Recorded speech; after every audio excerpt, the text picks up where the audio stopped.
Iglesia Bautista Misionera del Talar le invita a escuchar el siguiente mensaje que edificará su fe.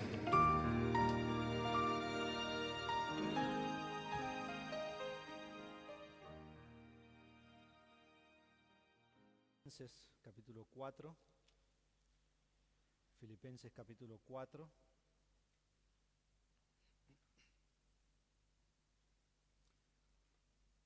Vamos a estar en esta mañana en versículos 4 al 7. 4 al 7.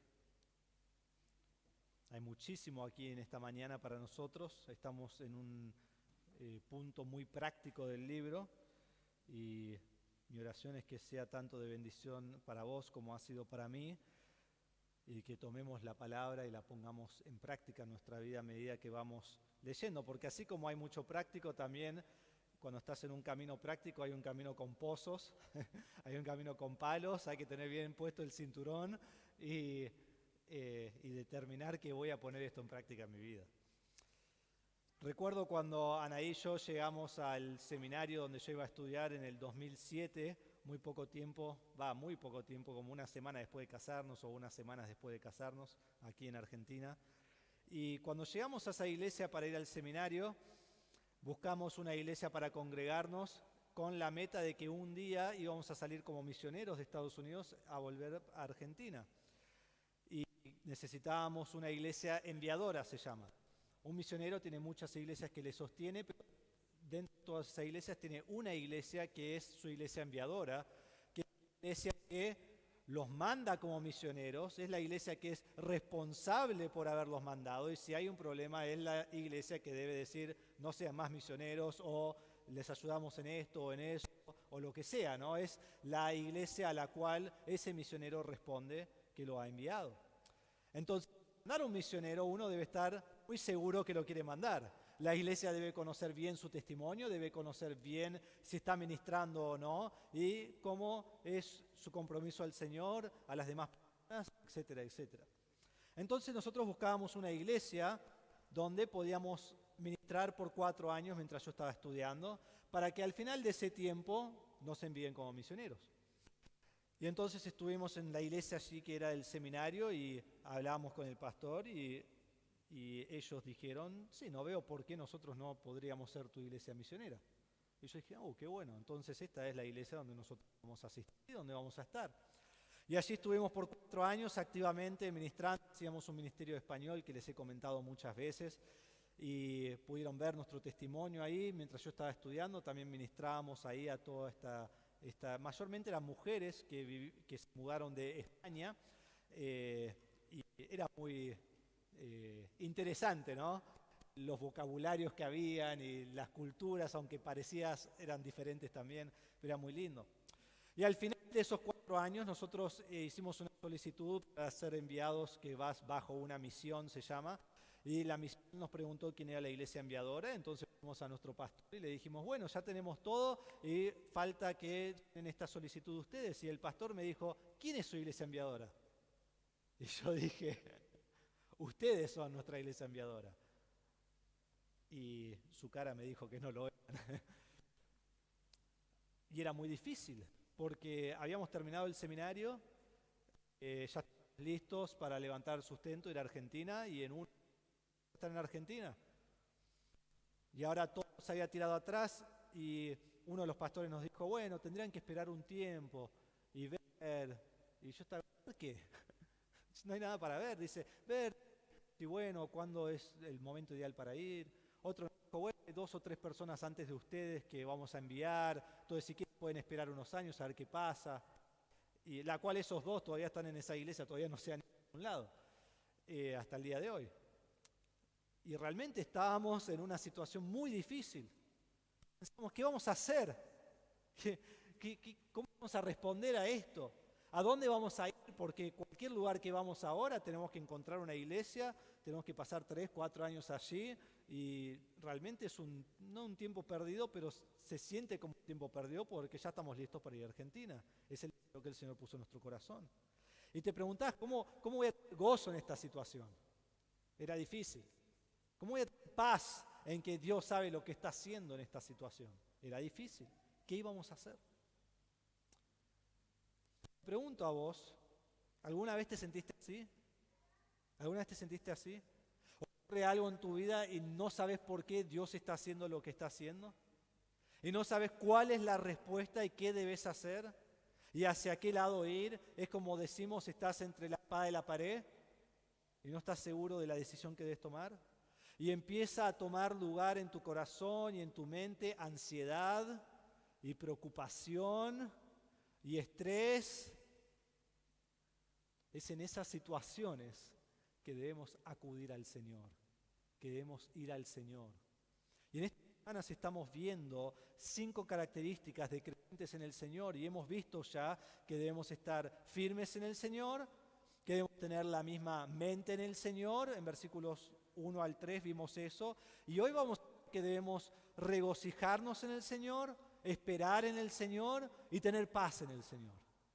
Y todas esas cosas juegan un gran rol dentro de lo que es la ansiedad y la preocupación, el afán que uno tiene cuando surgen cosas como la que les comenté anteriormente. Vamos a leer nuestro pasaje comenzando en versículo 4 al versículo 7.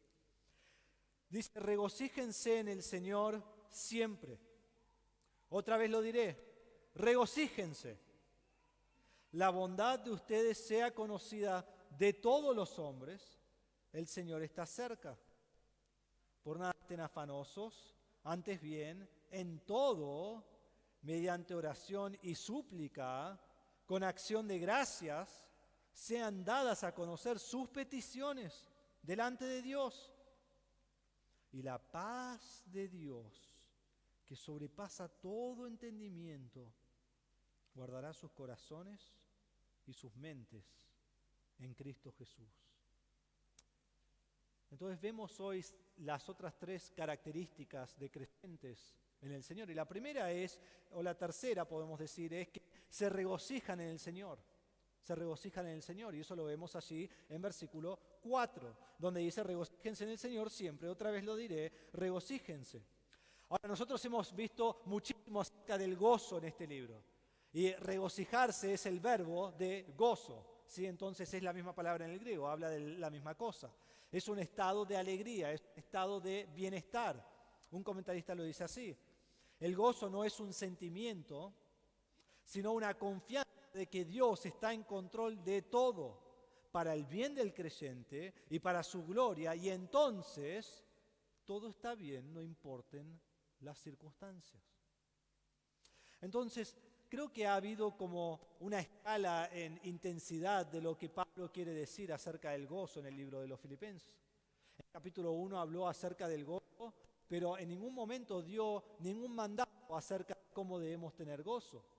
En capítulo 2, versículo 18, en el 17 dice que él se regocija y tiene gozo, y en el 18 dice: también ustedes, les ruego, regocíjense de la misma manera y compartan su gozo conmigo.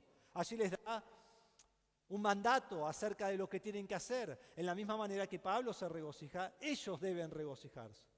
Luego en capítulo 3, versículo 1, más y dice: por lo demás, hermanos míos, regocíjense en el Señor. Así Pablo da la fuente en quien me regocijo. No es cualquier gozo, no es regocijarse en cualquier cosa, sino es en el Señor. Es la forma en la cual debo regocijar.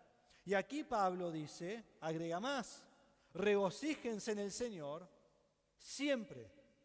Otra vez lo diré, regocíjense. Entonces nuevamente aquí habla acerca de regocijarse en quién, en el Señor. De mi gozo, no es un gozo al aire, no es un gozo del mundo que es mi felicidad y estoy gozoso cuando estoy feliz, y cuando estoy triste estoy enojado y no tengo gozo. No es el gozo de una actitud positiva que yo puedo tener. Es un gozo establecido, arraigado, cimentado en el Señor. Mi gozo depende de el Señor, de mi relación con el Señor. Pero noten qué más dice aquí en versículo 4. Muestra continuidad Pablo, y lo hace en 4 maneras diferentes. Y miren las palabras que él usa. Primero él dice regocíjense y usa un verbo presente, que significa que es algo continuo. Todo el tiempo debo estar regocijándome. Y luego dice, en el Señor, ¿cuándo? Por las dudas que no lo entendimos. Siempre, siempre. Entonces, absolutamente todo momento, en toda oportunidad, hay que estar regocijándose. Y después Pablo dice, otra vez lo diré, es futuro.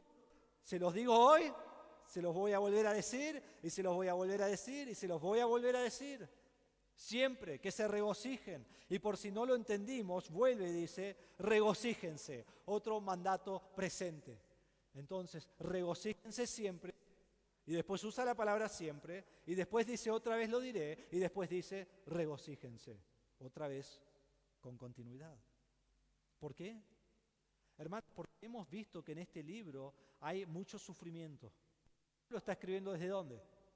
Desde la cárcel, desde prisión. Quizá no era la prisión como en 2 Timoteo, que fue aún más dura, pero él está en la cárcel, él está preso. Y él está escribiendo en sufrimiento. ¿Y a quién está escribiendo? A los filipenses que están sufriendo persecución de afuera, que están teniendo desunión de adentro, esos problemas que hemos visto en capítulo 4 y capítulo 2. Entonces Pablo dice, no importa lo que les esté sucediendo, no importa lo que estén pasando, no importa cuál es su circunstancia, hay una cosa que tienen que hacer siempre, regocíjense. Entonces, invariablemente de su situación, en todo tiempo, sin fluctuar, sin excepción, sin fallar, regocíjense. Entonces, como esto es algo muy práctico, porque no hay nada más práctico que esto, yo te pregunto, ¿podés decir que te regocijas en el Señor siempre? Entonces, primero que nada, ¿podés afirmar ante Dios esta verdad? Que vos te regocijás y es algo continuo en tu vida y que tu regocijo está arraigado en el Señor y que esto está ocurriendo siempre en tu vida, en todo momento. Quizás respondés y decís, sí, pastor, esto es bueno, pero mi circunstancia no me permite tener gozo. O sea, yo entiendo todo lo que está ocurriendo, pero no sabes lo que me está pasando a mí ahora. Mi circunstancia no me permite tener gozo. Hermanos, yo meditaba en esto en esta semana y pensaba en ustedes en esta semana. Y muchos que yo sepa, han sufrido grandemente. Algunos quizás antes de llegar a esta iglesia, previo a que los conocíamos. Algunos al llegar a esta iglesia, ¿no? Quizás yo era su problema, ahora están sufriendo. Pero al llegar a esta iglesia, algunos quizás recientemente, pero han sufrido cosas tremendas. Cosas que nadie quisiera sufrir. Algunos han sufrido cosas que nadie sabe que las han sufrido y que son tremendas. Entonces te pregunto, ¿cuál es tu circunstancia que, entre comillas, no te permite tener gozo? ¿Qué es lo que has sufrido? ¿Qué es lo que te ha quitado tu gozo? ¿Qué es lo que quizás a veces tenés enojo a Dios por esta situación? Algunos dicen, bueno, voy a la iglesia y veo, ay, qué lindos matrimonios, pero mirá el marido que tengo yo, o la esposa que tengo yo.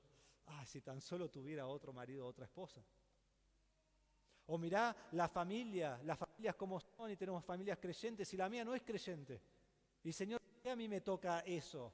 Una familia que no es creyente no conoce al Señor. O Señor, yo soy soltero, soltera y quiero el novio, la novia que necesito así y así y no se presenta esa situación. O no tengo los amigos que quiero, o no tengo las cosas materiales que yo creo que necesito, o mi salud está decayendo y Señor, ¿por qué me hiciste pasar por estas pruebas de salud? O, hermanos, quizás perdiste a un marido, una esposa o un familiar. Muchos en nuestra congregación han perdido familiares, que es increíble el dolor que eso trae. Quizás fuiste herido o maltratado o tuviste momentos de gran sufrimiento en tu crianza o en tu juventud o en lo que sea. Y lo hermoso del capítulo 4, versículo 4, es que aún en esos momentos podemos tener gozo. Aún en esos momentos. Yo he usado esta siguiente ilustración muchas veces y no me acuerdo si la usé acá o no, pero si la usé, igual viene. Había un misionero que estuvo en Argentina no sé cuántos años ahora, 30 o 35 años. Él ya falleció creo que en el 2008. Y él se llamaba José Espinosa. Y él en realidad es el que vino y fundó la iglesia a donde nosotros vamos cada año a Mendoza. Y él es también el que preparó a los pastores que vamos a ir y van a estar en Mendoza y son los organizadores de esa conferencia para jóvenes. Este hombre tenía un aspecto mexicano que era algo un poco gracioso porque fue uno de los misioneros que peor español habló en la historia de Argentina. Es más, él dijo, porque la esposa escribió un libro hace unos años y yo lo leí, y él decía, yo tengo aspecto mexicano, todos creen que soy mexicano, el español va a ser fácil. Y dice, estaba muy equivocado, fue uno de los que peor habló y él se burlaba de sí mismo, ¿no? Que nunca pudo aprender bien el español. Pero este hombre, Espinosa, sufrió grandemente. Él estuvo en un accidente en una camioneta donde chocaron y la camioneta dio varias vueltas y él se quebró el cuello. Y realmente parecía que nunca iba a caminar de nuevo en su vida, pero después de un tiempo volvió a caminar. Y él en el libro, la esposa habla y dice que él tenía dolores tremendos cada día, como de electricidad que iban por todo su cuerpo, tremendo. Tenía dolores en la médula espinal. Él después tuvo diabetes, estuvo en silla de ruedas muchas veces. Aprendió a caminar 4 veces diferente porque se quebró el cuello un montón de veces.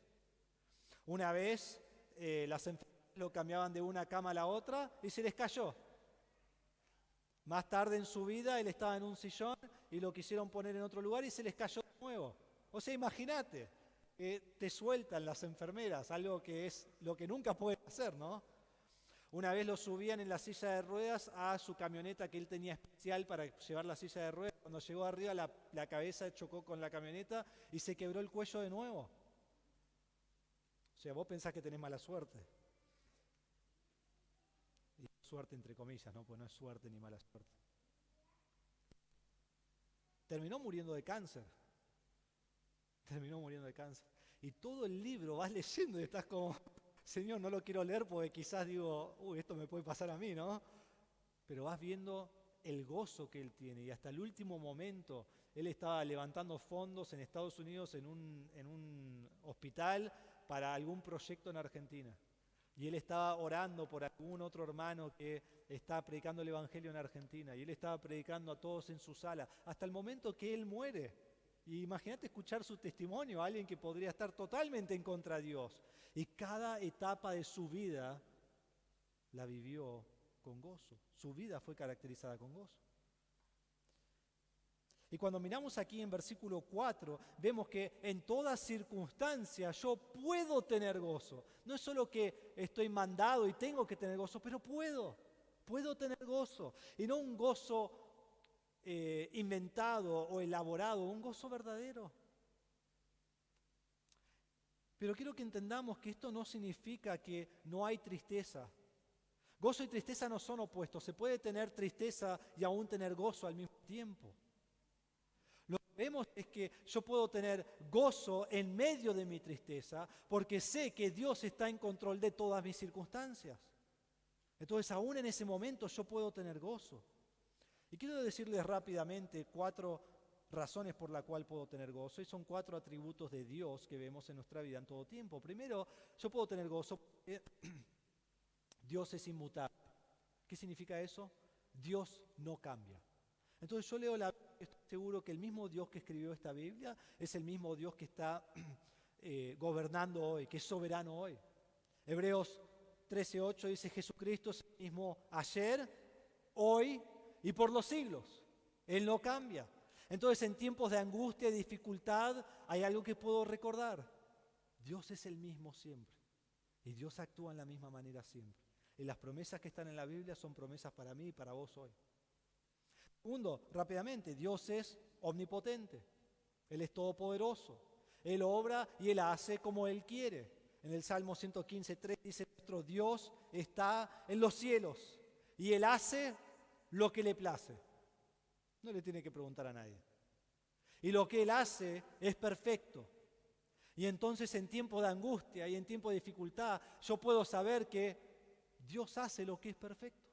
Y Dios tiene todo el poder para hacer lo que Él quiere. Y Él ha determinado que ocurra lo que ocurra en mi vida y yo puedo descansar en su poder. Porque Él es omnipotente. Tercero, Dios es omnipresente. Que significa que Él está en todos lados, en todo momento. Dios lo llena todo en todo. Jeremías 23, 23 y 24 dice: ¿acaso soy yo un Dios solo de cerca? Declara el Señor. ¿Y Dios de lejos? ¿Podrá alguien esconderse en escondites de modo que yo no lo vea? Declara el Señor. ¿No lleno yo los cielos y la tierra? Declara el Señor. Entonces Dios está en todos lados, en todo tiempo. Pero no porque queremos escondernos, pero no te podés esconder. Pero si estamos viviendo para Él, es algo increíble, porque sea cual sea mi circunstancia, Dios está conmigo.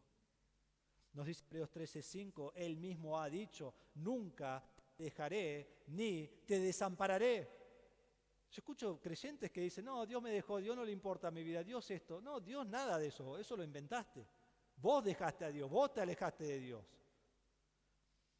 En Josué 1:9, un pasaje muy conocido, Josué está por tomar el lugar de Moisés y tiene una tarea increíble delante de él. Y Dios le dice: no te lo he ordenado yo, sé fuerte y valiente, no temas ni te acobardes, porque el Señor tu Dios estará contigo donde quiera que vayas. ¿Por qué puede ser fuerte Josué? ¿Por qué puede ser valiente? ¿Por qué no tiene que tener temor? Porque Dios está con él. ¿Por qué yo en toda circunstancia puedo tener gozo? Porque Dios está conmigo. Y mi gozo es arraigado en Él. Cuarto, Dios es omnisciente, que significa que Dios sabe todas las cosas. Su entendimiento va más allá de cualquier persona o cualquier ser celestial. En el Salmo 147:5 dice: grande es nuestro Señor y muy poderoso, su entendimiento es infinito. Buscaba un sinónimo de infinito en esta semana para describirlo, y ¿saben qué? No hay ninguno bueno. Si encontrás uno, avisá. Infinito es infinito y no hay nada que se compare a eso. Dios sabe lo que es, Dios sabe lo que no es, Dios sabe lo que podría ser, Dios sabe todo, absolutamente todo. Y es el único que sabe todo. Romanos 16:27 dice: al único y sabio Dios, por medio de Jesucristo, sea la gloria para siempre. Hermanos, los ángeles saben mucho, muchísimo. Los hombres crecen en entendimiento y conocimiento y vamos aprendiendo cada día, pero Dios lo sabe todo. Dios no aprende. Dios no adquiere más conocimiento. A Dios nada le sorprende. Dios lo sabe todo. Absolutamente todo. No hay nada que ha aprendido, no hay nada que aprende, no hay nada que aprenderá. Sabe todo. Sabe el principio del final. Sabe todo lo que pasa en una forma panorámica y grande en nuestro mundo. Y sabe todo hasta lo más íntimo de tu corazón.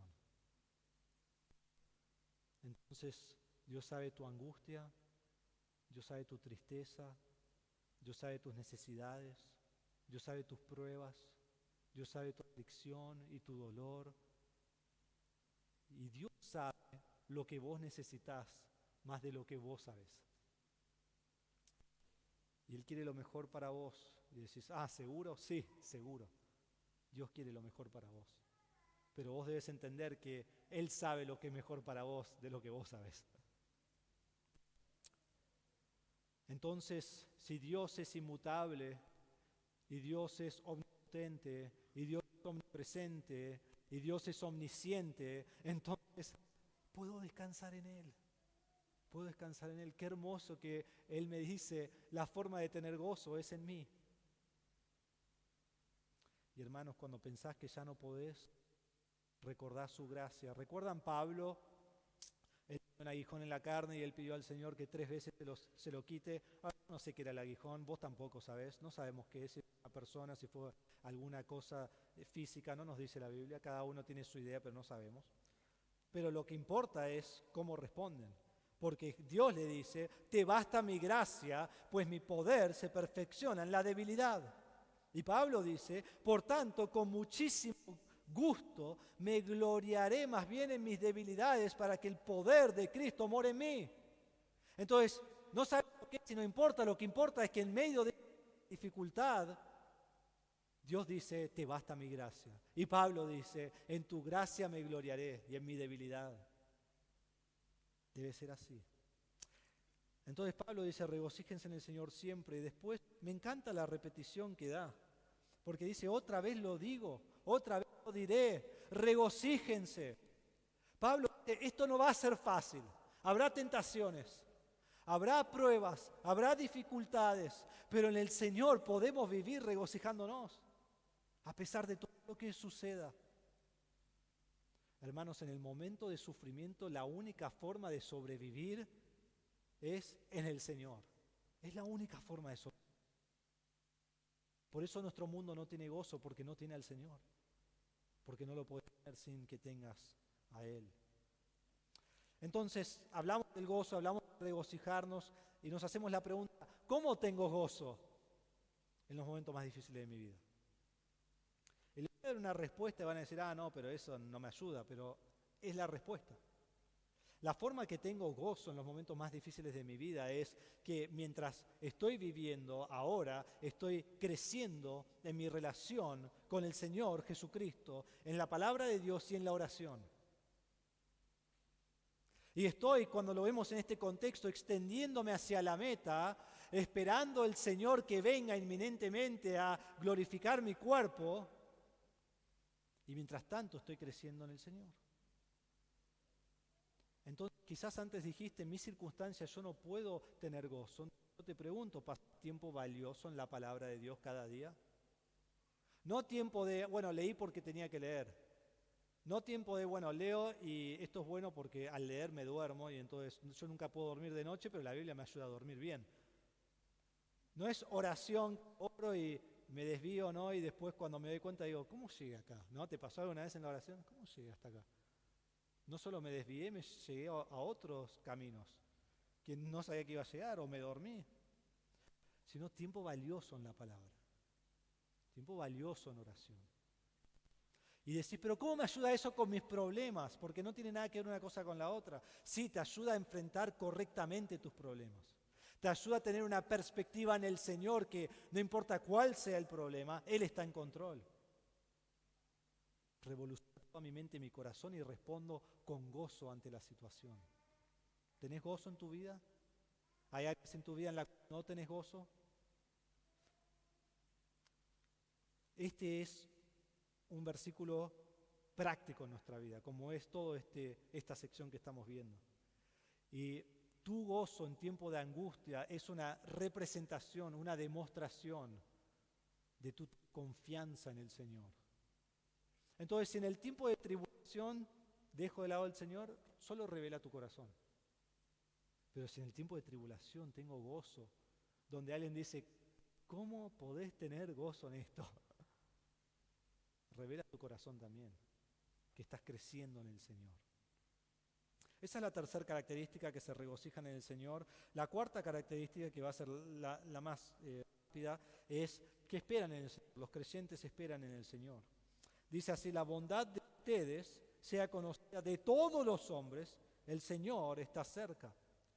Dice aquí que tu bondad sea conocida. Bondad es habilidad, es actuar con gracia. Es cuando una persona es atacada, responde con gratitud, responde con gracia hacia esa persona. Es un interés en uno mismo. Toma la injusticia y la desgracia y no se venga, sino que muestra amor, muestra misericordia, muestra gracia, bondad. Un buen ejemplo, en 1 Pedro 2:23, habla de Jesús y dice, cuando estaba en la cruz y cuando lo ultrajaban, no respondía ultrajando. Cuando padecía, no amenazaba, sino que encomendaba a aquel que juzga justamente. Y Lucas 23:34, mientras Jesús está en la cruz, dice, Padre, perdónalos porque no saben lo que hacen. La bondad de Jesús fue conocida por todos. Tenían que inventar cosas para llevarlo a la cruz porque no había razón para matarlo. Y acá Pablo dice, tu bondad debe ser conocido por todos.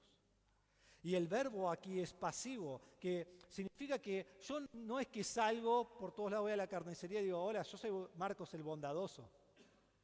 ¿Sí? Quiero que lo sepas.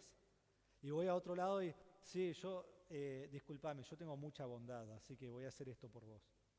¿Sí? Y voy por todos lados demostrando esa bondad porque soy el bondadoso, el más bondadoso del mundo. Mayormente cuando pones un sobrenombre a ti mismo, sos todo menos eso, ¿no? Esta es la persona que todo lugar que va, todos los demás dicen, esta persona es bondadosa. Ahora quizás usan esa palabra, quizás no, pero quizás usan sinónimos de eso, porque quizás ni saben lo que es bondad. Pero mi vida es marcada por bondad y todo aquel que me ve la bondad en mi vida. Entonces esto es dentro de la iglesia y fuera de la iglesia, esto es con creyentes e incrédulos, esto es con mi familia, que son los que más saben si soy bondadoso o no, y es con extraños que me ven una vez en la vida quizás. Entonces debo vivir con bondad, con bondad. Y dice aquí que sea conocida de todos los hombres porque el Señor está cerca. El Señor está cerca. ¿Por qué vivo con bondad? Porque el Señor está cerca y esto creo que significa dos cosas. Primero, está cerca, Él está con nosotros. Él me anima en mi vida, Él me da fuerza en mi vida, Él me guía en mi vida y yo ando con el Señor a donde voy. Y segundo, está cerca en todo este contexto que hemos estado viendo.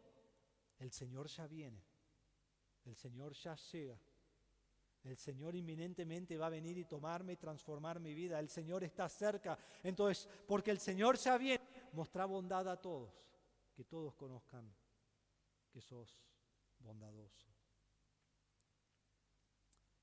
Hermano, vos demostrás bondad a todos, a tus hermanos dentro de la iglesia, a tu familia, a tus amigos, a extraños que no conoces. Con los ojos en el Señor, sabiendo que su venida es inminente, debo mostrar bondad. Quinto y último es que los creyentes tienen paz en el Señor. Los creyentes tienen paz en el Señor.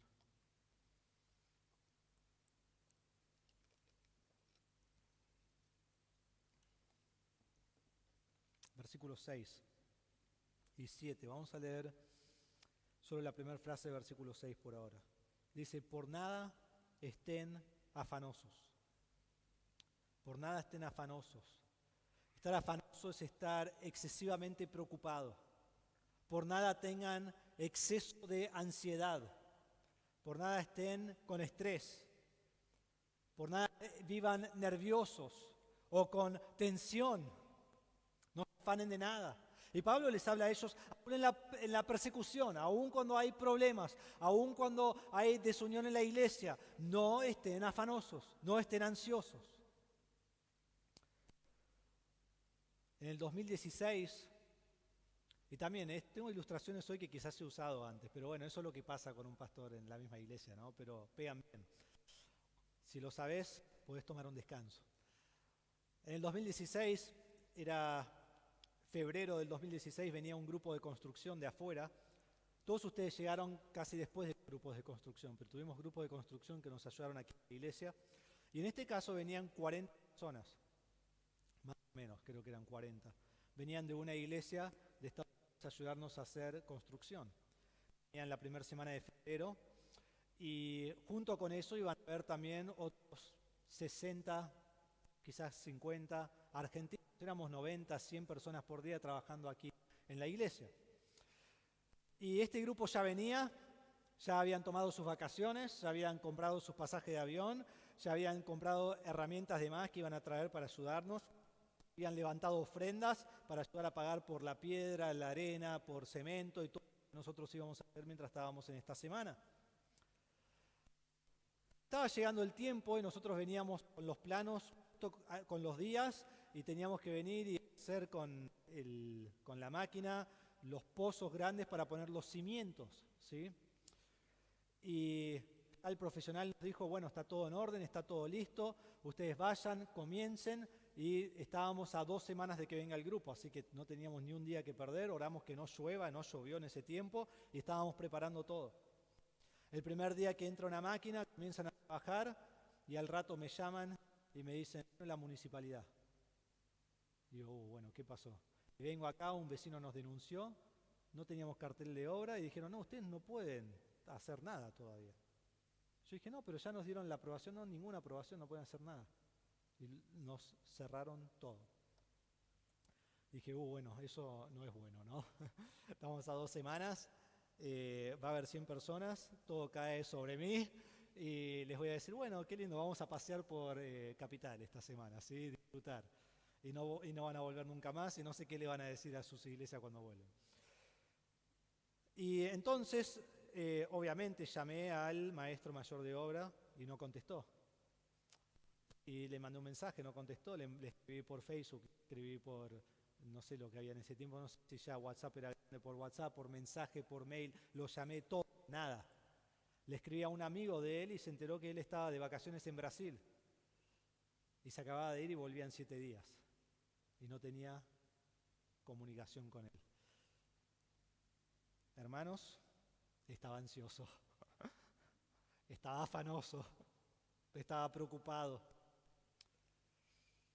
Porque sabía que él volvía y ahora teníamos una semana. Y era una semana desde que volví. ¿Y cuál era el problema de por qué no teníamos los planos listos y estaban supuestamente listos? Finalmente volvió, pobre chico, tenía 250 millones de mensajes, ¿no? Míos, de otros de la iglesia, de otros amigos que lo conocen, otros que lo recomendaron, un montón de mensajes. Y al momento ya me escribió y me habló y dice, perdón, me fui, no tenía nada conmigo, eran vacaciones, que no tiene nada de malo tampoco. Entonces, él se comunicó con la municipalidad y al final nos dejaron tener una reunión con ellos. Y realmente fuimos ahí a la municipalidad y tuvimos reunión con los 2 jefes, que son los de obras. Y nos sentamos en su oficina y le explicamos nuestra situación y ellos sacaron el plano y dijeron, acá hay un error, acá hay un error, acá hay un error. Ustedes saben cómo es eso con los planos, hasta que no esté perfecto no te dejan comenzar. Y le dijimos, mirá, entendemos que hay errores ahí y nunca hubiéramos arrancado si sabíamos eso, no lo sabíamos. Y si él arregla los errores, ¿cuándo podríamos empezar? Y ellos dijeron, si él va a arreglar los errores, pueden arrancar hoy, les damos permiso. Que fue un proceso, ¿no? Y ya era la tarde, entonces arrancamos al otro día.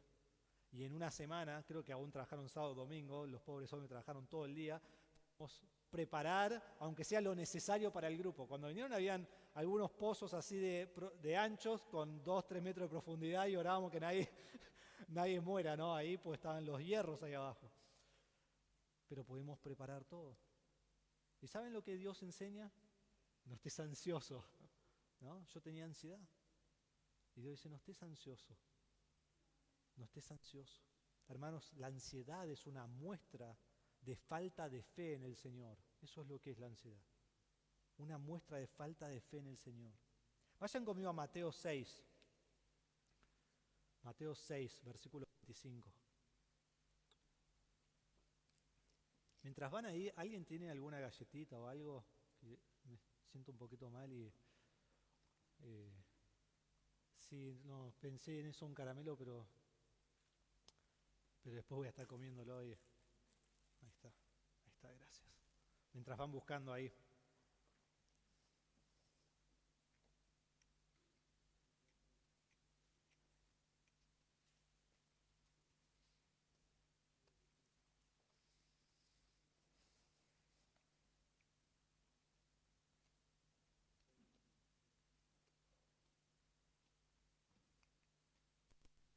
Mateo 6, 25.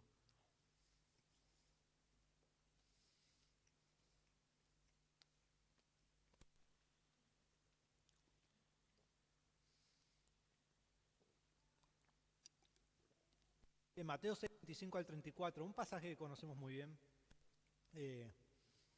Y no se preocupen. Puedo poner mi aire acá.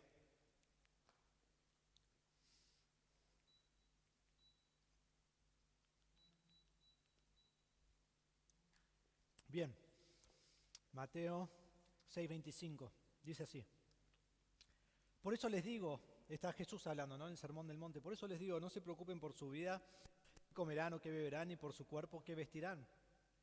¿No es la vida más que el alimento y el cuerpo más que la ropa? Miren las aves del cielo que no siembran, ni ciegan, ni recogen en graneros, y sin embargo el Padre Celestial las alimenta. ¿No son ustedes de mucho más valor que ellas? ¿Quién de ustedes, por ansioso que esté, puede añadir 1 hora al curso de su vida? Y por la ropa, ¿por qué se preocupan? Observen cómo crecen los lirios del campo, no trabajan ni hilan. Pero les digo que ni Salomón en toda su gloria se vistió como uno de ellos. Y si Dios así viste la hierba del campo, que hoy es y mañana es echada al horno, ¿no hará Él mucho más por ustedes, hombres de poca fe? Por tanto, no se preocupen diciendo qué comeremos o qué beberemos o con qué vestiremos, porque los gentiles buscan ansiosamente todas estas cosas. Que el Padre Celestial sabe que ustedes necesitan todas estas cosas. Pero busquen primero su reino y su justicia y todas estas cosas les serán añadidas. Por tanto, no se preocupen por el día de mañana, porque el día de mañana se cuidará de sí mismo. Bástenle a cada día sus propios problemas. Cristo dice aquí que Dios va a cuidar de nosotros. Dios va a cuidar de ti. Algunas cosas que quiero en ese pasaje, quédense ahí todavía. Primero, 3 veces Jesús dice, no se preocupen. En griego es exactamente la misma palabra que aquí en Filipenses, no estén afanosos. Mírenlo, versículo 25, por eso les digo, no se preocupen por su vida. Versículo 31, por tanto, no se preocupen. Versículo 34, por tanto, no se preocupen por el día de mañana. Quiere que entendamos una cosa que es, no te preocupes. Y luego, otra cosa que vemos aquí es que Dios cuidará de todas nuestras necesidades. Versículo 27, de lo físico. Versículo 28, de la vestimenta. Versículo 31, de la comida y la bebida. Versículo 34, del futuro, que eso envuelve todo lo que puedan ser mis problemas. Dios va a cuidar de mí. Y luego Dios, que es el maestro de los ejemplos y las ilustraciones, miren la ilustración tan simple que da, pero que decís, es verdad eso. Da una ilustración de las aves del cielo y habla de ellas. Versículo 26, miren las aves del cielo que no siembran ni ciegan, ni recogen en graneros, y sin embargo, Dios las alimenta. Y después habla de los lirios del campo. Y dice, ¿por qué se preocupan? Versículo 28, observen cómo crecen los lirios del campo, no trabajan ni hilan, o sea, están ahí parados, no hacen nada. Y crecen y se alimentan. ¿Por qué? Porque Dios los alimenta. Entonces dicen, no se preocupen. Y si Dios alimenta a ellos, ¿cuánto más lo va a hacer con nosotros? Y si Dios cuida de ellos, ¿cuánto más lo va a hacer con nosotros, que nos ha creado su imagen? Después en versículo 30 dice que el que se preocupa es de poca fe. Dice, ustedes están preocupados, dice, hombres de poca fe. Entonces ahora me doy cuenta que cuando yo estoy afanoso y ansioso es porque estoy preocupado y no estoy confiando en Dios, porque dice que soy una persona de poca fe. Entonces estar ansioso es tener falta de fe. Y en versículo 32, aún peor, dice, los gentiles son los que están ansiosos por estas cosas. Ahora soy igual que un incrédulo, porque el incrédulo es el que se preocupa. Ese no debo ser yo. Y después dice,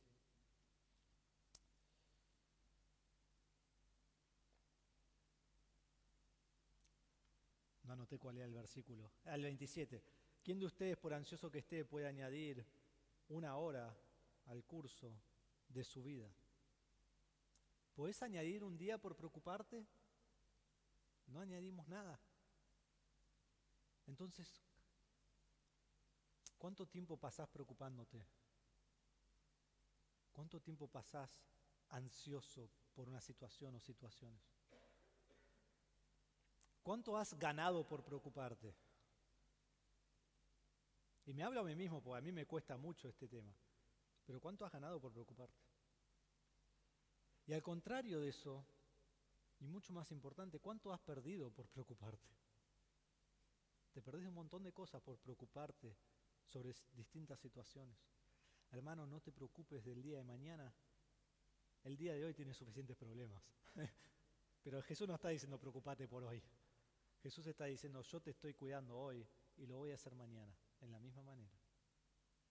Y dice ahí el versículo que todos sabemos, ¿no? Y se cita, y a veces muy mal se cita también, pero busquen todos el reino y su justicia, todo lo demás será añadido. No es que busco el reino y la justicia y Dios da, todo lo que yo nunca merezco. No, Dios se va a ocupar de todo lo que yo necesito. De eso está diciendo. Entonces, ¿cuál es la carga que vos llevás? Quizás lo pensás así, que es lo que no te deja dormir de noche. ¿no? Y muchas veces es de noche que quiero dormir y no puedo dormir y empiezo, ¿no?, a imaginar lo que no debo imaginar. ¿Por qué te pones ansioso día tras día?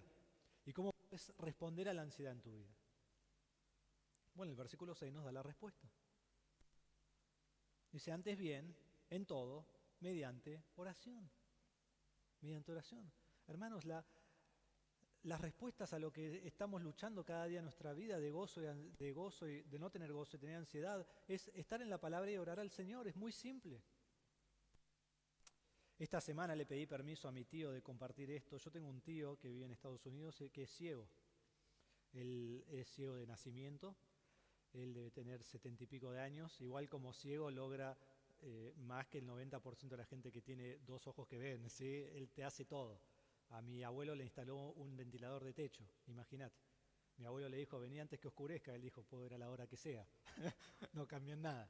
Es chistoso también, tiene muchas historias graciosas, pero no las voy a contar ahora, ¿sí? Pero un gran hombre de Dios.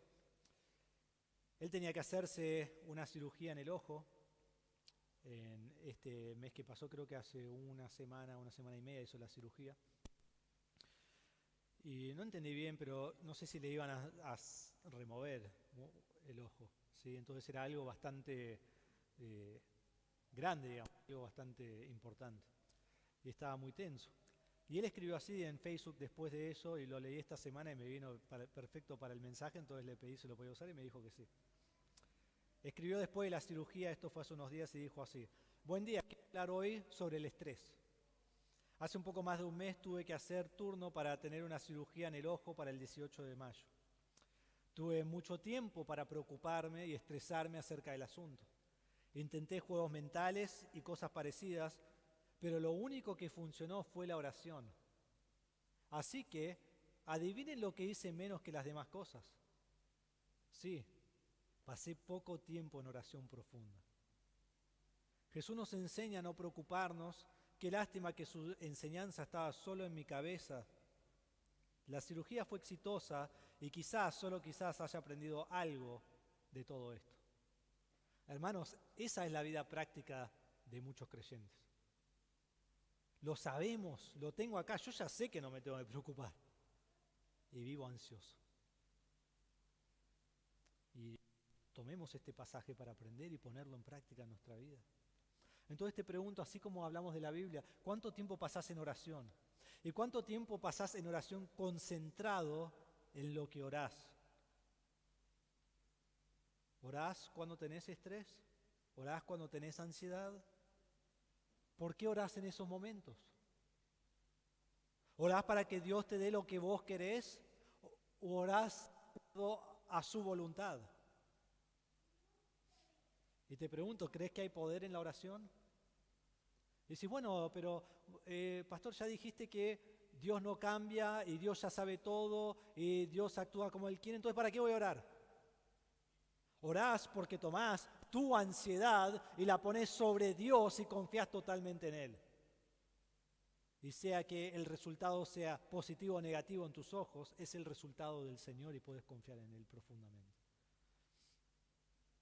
Hermanos, el antídoto de la preocupación, la ansiedad, el afán, es la oración y oración constante a Dios, el Todopoderoso.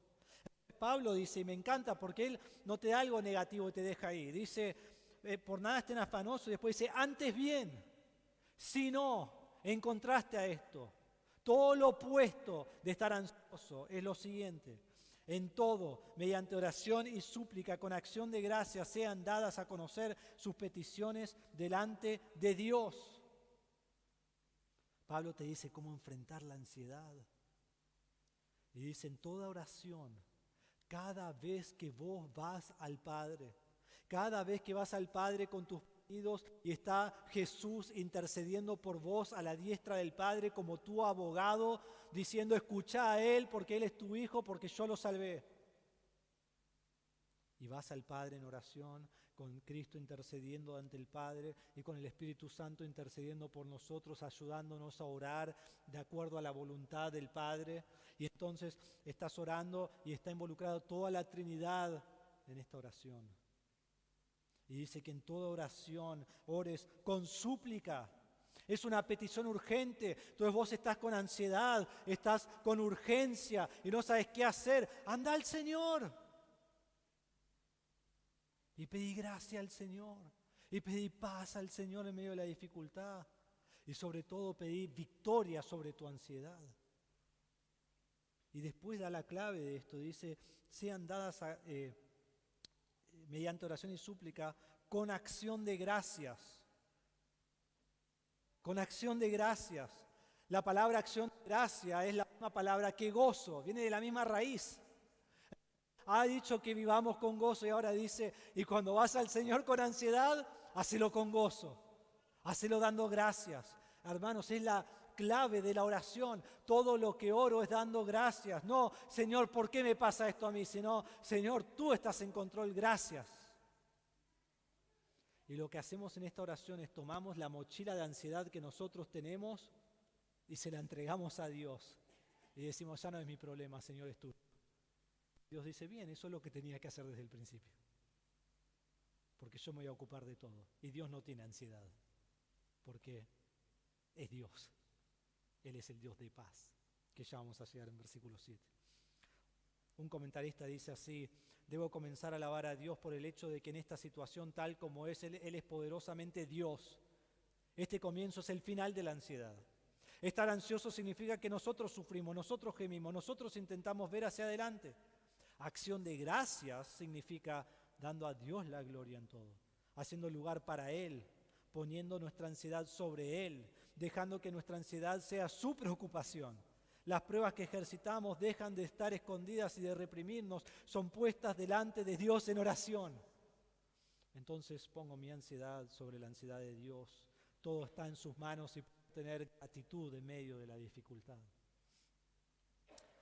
Hay un podcast que a mí me gusta escuchar, que es bastante nuevo, habla de la vida de John MacArthur, lo hace uno de los pastores allí de su iglesia. Si sabes inglés es uno muy bueno para escuchar. Y en uno de los podcasts, John MacArthur habla del accidente que sufrió su esposa, la cual yo nunca sabía esto, pero su esposa y su hija, no me acuerdo a dónde iban, porque lo escuché ahora hace meses, pero iban hacia un lugar y de alguna forma el auto se les desvió y tuvieron un accidente. Y también el auto se le dio vuelta varias veces, al punto que tuvieron que llevar a la madre en helicóptero a un hospital especial, o sea, la esposa de John MacArthur. Y lo llaman a él en ese tiempo, era un tiempo que no había celulares como hoy, pero le llegó la noticia que había estado en un accidente y que la llevaron a tal hospital, que le quedaba 1 hora y media. Y él decía, yo manejaba esa 1 hora y media, y oraba y daba gracias al Señor y cantaba y le daba gracias por los años que tuve con ella, porque era la muerte de ella, ¿no? Inminente. Y dice, y así iba toda esa 1 hora y media, llorando y dando gracias al Señor y sabiendo que Él es sabio. Y llegó allí, y cuando llega allí le dijeron que su esposa se quebró el cuello, quebró varios huesos en toda su cara, se quebró el hombro, la mano y su cabeza estaba abierta. Sí, era algo terrible. Y básicamente le dijeron, ella va a morir y ni va a entender lo que le digas antes que ella muera. Cuando llegó allí también vino su hija corriendo a él, la hija estaba intacta, estaba en el mismo auto y tuvo algunas cositas, pero no era nada grave. Ni siquiera estaba en una sala, estaba esperando en la sala del hospital, no estaba siendo atendida. Y dice que ella llegó y llorando ante el padre, ¿no? Y lo abrazó y estaba desesperada. Y él le dijo, ¿vos creés todo lo que se te ha enseñado de Dios? Y ella dijo que sí. Y él le dijo, bueno, entonces empezá a actuar en esa manera. Y lo que le está diciendo es que ella crea que Dios es soberano aún sobre esta situación, donde su madre va a morir. Su esposa todavía está viva y está bien, que es un milagro, ¿no? Pero acá hay un hombre que entiende quién es Dios, entiende quién es Dios. Y un hombre que pudo tener gratitud en medio de la dificultad. Él no dijo, ¿por qué esto me pasa a mí? Porque él sabe que toda nuestra vida viene de Dios. que toda nuestra vida es para la gloria de Dios, que nada en nuestra vida es un error porque Dios está soberanamente en control de todo. Entonces, hermano, lo que te haya pasado, lo que te pasa o lo que te vaya a pasar, ponelo sobre el Señor porque Él no se equivoca. Y dice así al final del versículo: sean dadas a conocer sus peticiones delante de Dios. Aquí está el mandato: sea dado a conocer. No, estoy, gracias. Por el pastor necesita mucha ayuda, ¿no? Sean dado a conocer. Dios quiere oración continua. Este se ha dado a conocer, es presente, es todo el tiempo. Debo llevarlo ante el Señor. Entonces, no estoy ansioso por mis problemas a la noche, sino estoy en oración gozosa. Y ya no me levanto con preocupación del día, sino orando por la voluntad de Dios. Y ya no estoy estresado en cada detalle de mi vida, sino lo llevo siempre al Padre. Entonces, continuamente estoy llevando la ansiedad más profunda de mi corazón a Dios, como dice en 1 Pedro 5:7, echando toda su ansiedad sobre Él, porque Él tiene cuidado de ustedes. Y el resultado, hermanos, si viniste hoy con ansiedad, este puede ser tu resultado. Si vas a Dios en oración siempre, dice: y la paz de Dios, que sobrepasa todo entendimiento, guardará sus corazones y sus mentes en Cristo Jesús. ¿Cuál es el resultado? Paz. No cualquier paz, la paz de Dios. La paz de Dios. Y me puse a indagar y pensar y meditar en esta semana: ¿por qué tengo paz cuando voy en oración? ¿Porque Dios contesta todas mis oraciones según mis deseos? No. Y lo entendemos mentalmente, pero lo debemos entender en la práctica. La paz de Dios no es el resultado de que Él satisface mis deseos, sino que tengo paz porque yo llevo mis preocupaciones ante Dios. Y Dios es el Dios de paz. Y porque Dios tiene siempre paz porque Él es el Dios de paz, porque Él está en control de todo de principio a fin. Entonces, cuando yo llevo mis ansiedades a Él, yo puedo tener paz porque están en las manos del que es paz. Y estoy continuamente yendo en oración a Él, al infinito, sabio, Dios todopoderoso. Y miren lo que dice acerca de su paz. Dice: la paz de Dios que sobrepasa todo entendimiento. Es la paz que excede mi mente, que excede lo que puedo pensar, que sobrepasa, que es algo que supera, que trasciende mi pensamiento. Donde su plan es mejor que el mío. Y entonces puedo confiar que Él sabe lo mejor en todo. De lo más chico a lo más grande. De las situaciones cotidianas que, ¿por qué habrá pasado eso? Porque Dios está en control. Hasta lo más grande. La semana pasada hablé un poquito de esto para hacer otro ejemplo, pero el 16 de diciembre de 2016, nunca lo voy a olvidar, fue el día que vine aquí a la iglesia y nos quisieron robar aquí en la iglesia. Y para que se den una idea, todo esto estaba bajo construcción, no había reja, entraba y salía el que quería, y después estaba lleno de arbustos, entonces una vez que uno entraba, nadie sabía quién estaba dentro y quién no estaba. Y yo vine, estuve aquí en el salón por 15 minutos mirando todo el trabajo que habían hecho los trabajadores, y después fuimos a guardar las herramientas a la casita, que ya estaba bastante terminada, y habían entrado 4 hombres con armas.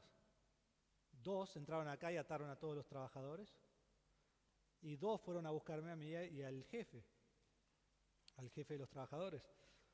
Y yo cuando lo vi aprendí de mi mamá, ¿no? Huir. Y le cerré la puerta en la cara al jefe, pobre, al trabajador, y me fui corriendo. Y lo ataron y todo, pero después lo soltaron a todos porque no querían a ninguno de ellos. Aunque yo ya les había pagado y lo tenían escondida la plata, así que querían eso, pero no sabían. Pero ¿saben qué? Después de volver a casa, después de que pasa toda la adrenalina, ¿no? Y todo el tiempo de estar 2 horas acá en la comisaría declarando y todo eso, llegué a casa y pensaba, porque mi hermana había venido a visitar Estados Unidos, fue la primera vez que vino a casa y le iba a ir a mostrar la iglesia. Y pensé en mi mente, yo le iba a invitar a ir a ver la iglesia. Y ella después me dijo, yo te iba a preguntar de ir a ver la iglesia. Y si venía ella, iba a venir Anaíba, iba a venir Sofía. Y dicen, y Emma no estaba todavía. Pero iban a venir ellas. Y pensaba en mi mente, ¿no? Y si hubieran venido ellos, hubieran estado en el salón. Y ¿saben qué? No hubiera cerrado la puerta. Hubiera dejado que me agarren. Y uno empieza a pensar, ¿no? Y también pensé, bueno, yo estuve 15 minutos dentro del salón y ellos vinieron justo cuando yo estaba en la puerta. Si era un minuto antes de que llegue a la puerta, me agarraban. Si era un minuto después, yo ya cerraba con llave y salía por acá. Y en mi mente empieza la ansiedad, ¿no? De lo que podría haber ocurrido. Y después pensaba, y mañana tengo que volver porque teníamos un día de trabajo el sábado. ¿Se creen que yo quería volver el sábado? No quería volver. Todavía no había reja, estaba ansioso. Lo bueno es que uno de los que venía el sábado tenía arma, así que era policía, así que eso me hacía, yo me agarraba a él, ¿viste? Y que él me defienda. Pero después, al pasar el tiempo y estar orando, y una cosa más me trajo ansiedad. La próxima semana les tenía que pagar de nuevo.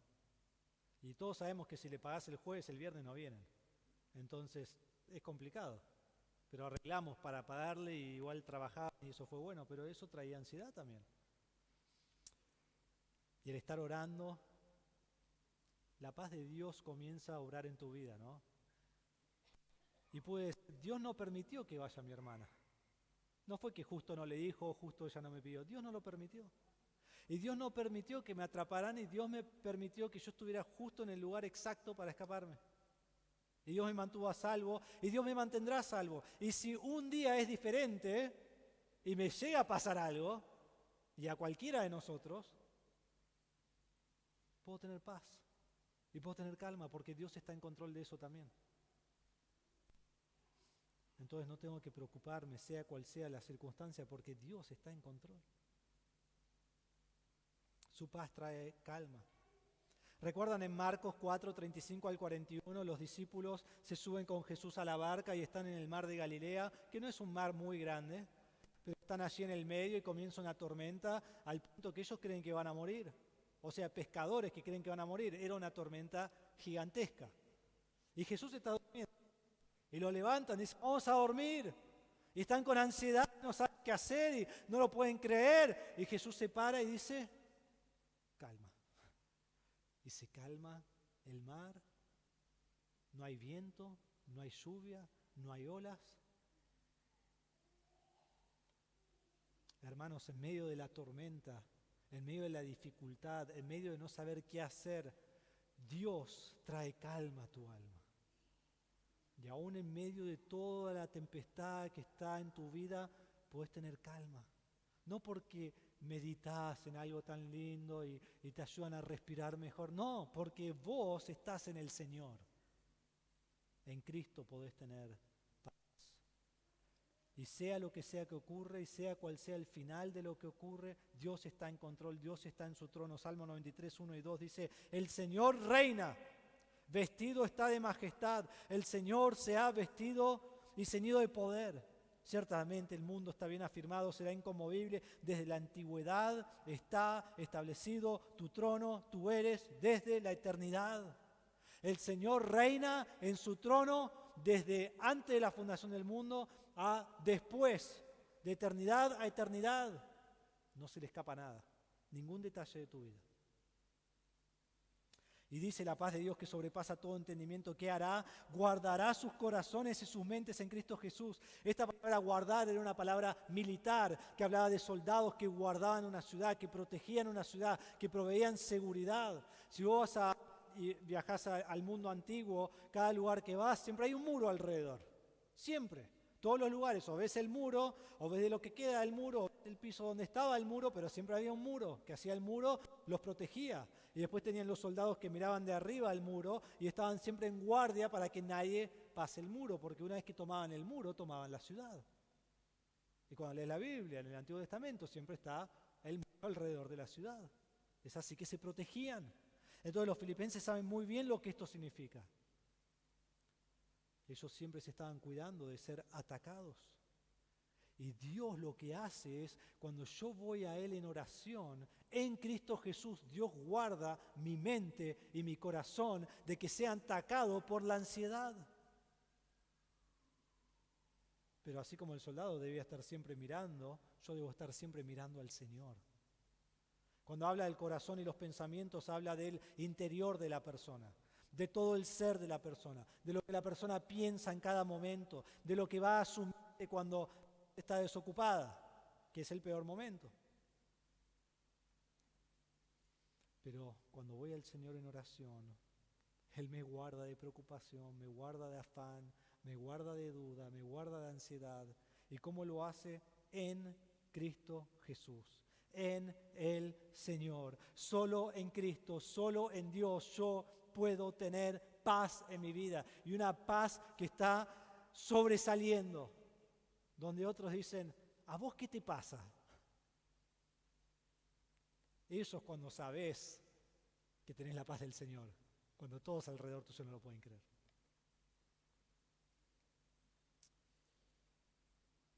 Entonces, hermanos,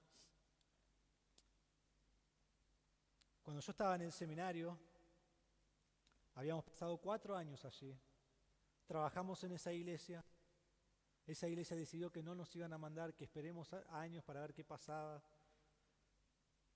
ver a otros salir antes. Hermanos, no estaríamos acá, estaría esperando todavía. Y dijimos, ¿qué vamos a hacer? ¿Cómo vamos a salir? ¿De dónde vamos a salir? No conozco iglesias para ir. Y el Señor nos llevó a una iglesia que se llama Emmanuel, que está al norte en el país. Estábamos en el medio del país, del lado del este del país, y esto era el norte, al frío, que a mí no me gusta, pero bueno, el Señor nos llevó ahí. Y Dios había preparado esto décadas antes. Antes de que ni siquiera necesite su ayuda o que piense en esa iglesia, Dios ya lo había preparado de antemano. Esta iglesia sostuvo a mis padres desde 1978. O sea, los conocían la familia desde antes que yo nací. Cuando en el 99 nuestra familia vivió en Estados Unidos un año, vivimos en la casa misionera de esa iglesia. Y me conocieron a mí cuando tenía 12 años, que es increíble que igual nos querían, ¿no? Porque lo que hacía a los 12 años no lo quiero recordar. Esta iglesia había venido a Argentina con un grupo de construcción en el 2001, con un grupo de construcción en el 2003, con un grupo de construcción en el 2005 y 2007. Y vinieron para ayudar a construir las distintas iglesias. Ellos conocían a mis padres, obviamente, pero conocían también su ministerio, conocían a los padres de Anaí, conocían su ministerio y conocían todo acerca de lo que queríamos hacer en Argentina y estaban totalmente de acuerdo con lo que queríamos hacer. Entonces mi papá dijo, yo voy a hablar con el pastor de misiones ahí, le voy a preguntar si ellos estarían dispuestos a hacer su iglesia enviadora. Y yo le dije, bueno, dale, por favor, preguntale y que nos digan qué quieren que hagamos, hacemos lo que sea, vamos, estamos ahí 3, 4 años, ministramos como quieren que hagan, lo que ellos quieran. Y habló allí con el pastor y el pastor le dijo, sí, nosotros ya los conocemos, ya sabemos su testimonio, ya sabemos su ministerio, que se muden acá, que levanten su sustento y que se vayan, no necesitan hacer más nada. Increíble, increíble. Y cuando llegamos allí en la iglesia, ya llegamos y decían, hola, ¿cómo están tus padres, Marcos, Anaí? ¿Cómo está la iglesia acá? ¿Cómo está? Ya sabían todo. El Señor había preparado la mejor iglesia enviadora que podríamos tener. Y ellos han venido 2 veces más, en el 2016 y 17, a trabajar aquí en el Talar. Entonces aún conocen este ministerio bien. Y damos gracias por sus vidas. Y el pastor ha venido 2 veces también. A veces tenemos planes y Dios tiene planes mejores. Y en esos planes mejores, Él me llama a confiar en Él y a no tener ansiedad. Vos tenés gozo en el Señor en cada circunstancia, en cada estado, en cada situación en la cual estás. Vos tenés paz en el Señor en cada momento de tu vida. Y está bien decir que no, porque hay que ser honesto con uno mismo y decir, no, en esto realmente no. Porque eso nos ayuda a resolver eso y debo ir a la palabra. debo ir en oración y debe ser constante en mi vida. Eso es lo que va a traer paz a mi vida, eso es lo que va a traer gozo a mi corazón. Solo cuando yo estoy enfrentando estas cosas en el Señor, tengo gozo, tengo bondad, tengo paz. Y así es la vida cristiana en el Señor. Hermanos, solo en el Señor podemos estar firmes, solo en el Señor podemos tener unidad en la iglesia, solo en el Señor podemos tener gozo, podemos tener bondad, podemos tener paz. ¿Son todas estas características una realidad en tu vida? Y si somos honestos, todos tenemos cosas en las cuales trabajar, ¿no? Y lo debemos hacer aferrados al Señor, porque solo en nuestras fuerzas no podemos hacer nada. Entonces pongamos en práctica estos mandatos que tenemos en el Señor y vivamos según estas características, amando a nuestro Señor. Vamos a orar. Padre, te damos gracias por tu palabra en esta mañana, damos gracias que podemos tener gozo en todo momento, que podemos llevar nuestro afán, nuestra ansiedad ante ti.